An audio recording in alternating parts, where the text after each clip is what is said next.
हम संसार से विरक्त हो गए, इसका अहंकार भी नहीं होना चाहिए। एक बार एक राजा था, उसको संसार से अचानक बैठे बैठे विरक्ति हो गई। उसके संस्कार थे अच्छे, पिछले जन्मों में उसने भक्ति की थी। तो एक दिन अच्छा खासा वो सिंहासन पर बैठा हुआ था कि उसके मन में विचार आया कि चेतो हरा युवतयः सुहृदोनुकूलाः सद्बान्धवाः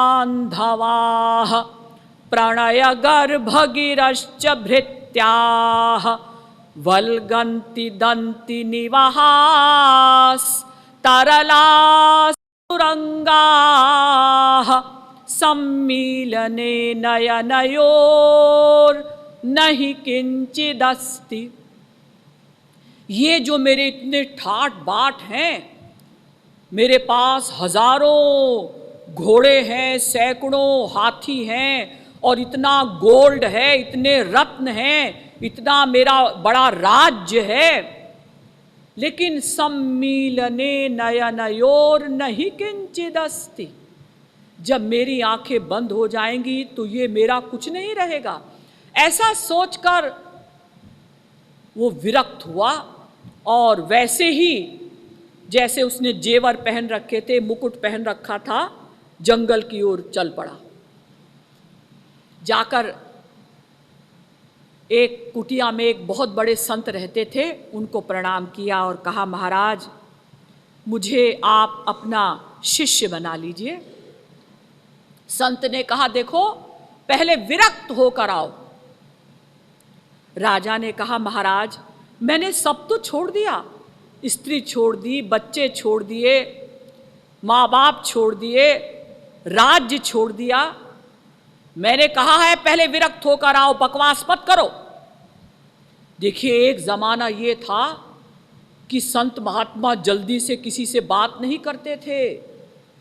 कोई भी व्यक्ति जो शिष्य बनना चाहता था, कुछ ज्ञान प्राप्त करना चाहता था, वर्षों छुप छुप कर उस महात्मा की सेवा करता था। तब वर्षों बाद वो पूछते थे अपने शिष्य से, भाई ये यहाँ पर सवेरे सवेरे लकड़ी कौन रखकर चला जाता है खाना बनाने के लिए? अरे सवेरे सवेरे झाड़ू कौन लगाता है? और आज ये जमाना आ गया है कि संत महात्मा आते हैं, हमसे कहते हैं अरे भाई हमारी बात सुन लो, तो हम लोग कहते हैं अरे बड़ा आया सुनाने वाला, हमको सब पता है। इसीलिए संतों ने समय को देखकर अपना कानून सरल कर दिया। अगर उसी कानून से संत महात्मा चले, एक का भी कल्याण नहीं हो सकता। तो वो राजा चला गया ये सोचकर कि हाँ मैंने गलती की, मुझे संत के पास मुकुट वगैरह पहनकर नहीं आना चाहिए था, जेवर पहनकर नहीं आना चाहिए था। तो उसने वो मुकुट, जेवर, वो राजसी कपड़े उतार दिए और एक लंगोटी पहनकर वो आया। महाराज अब तो मुझ पर कृपा करिए, अब तो मुझे स्वीकार कर लीजिए। संत ने कहा, मैंने कहा है ना कि पहले त्याग करके आओ। राजा ने सोचा मैं क्या करूं, एक लंगोटी ही तो पहन रखी है और तो मैंने सब छोड़ दिया। ये लंगोटी भी महात्मा जी को खटक रही है। तो वो लंगोटी भी उसने फेंक दी और नग्न होकर वो महात्मा जी के पास आया और बोला, महाराज हम गृहस्थी हैं, हमने सोचा कि नग्न होकर आना आपके पास ठीक नहीं, अब तो ठीक है, अब तो महाराज मुझे अपना शिष्य बना लीजिए। संत ने कहा, देखो मैंने तुमको 3 बार कहा है कि पहले विरक्त होकर आओ, वैराग्य करो मन में, उसके बाद मेरे पास आना। अब की बार अगर तुम ऐसे ही आए तो ठीक नहीं होगा। राजा ने सोचा अब मैं क्या करूं, इसका मतलब ये संत मुझे स्वीकार नहीं करना चाहते, और जब तक कोई संत हमको अपनी शरण में नहीं लेगा तब तक हमारा जो लक्ष्य है ईश्वर प्राप्ति का वो पूरा कैसे होगा। तो अगर ये संत मुझे स्वीकार नहीं कर रहे हैं, ऐसे शरीर को धारण करके मैं क्या करूं, इससे अच्छा है मैं मर जाऊं। तो वो एक पेड़ के नीचे राजा बैठ गया अनशन करके।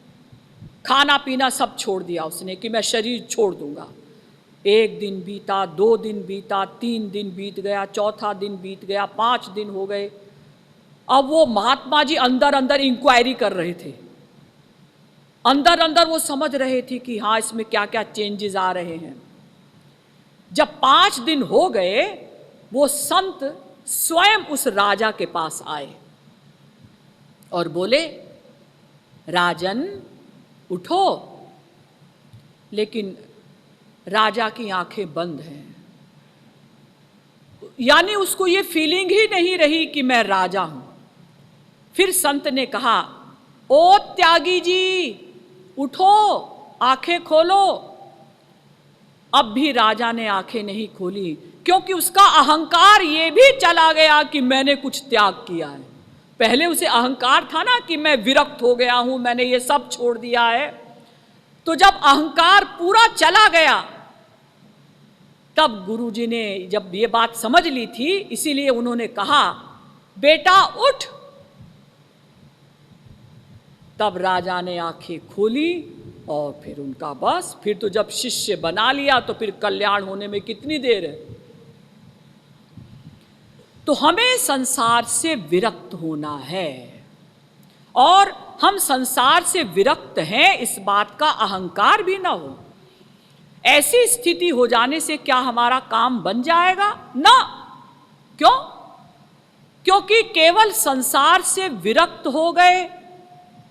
ठीक है, हमने समझ लिया कि संसार में सुख नहीं है, दुख भी नहीं है, असली सुख भगवान में ही है।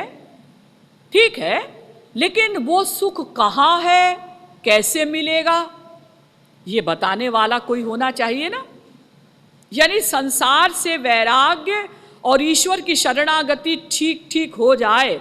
हम ईश्वर की शरण में कैसे जाएं, कैसे हम ईश्वर को प्राप्त करें, ये शरणागति ठीक ठीक होने के लिए इन दोनों के बीच में एक तत्व है, गुरु तत्व, महापुरुष।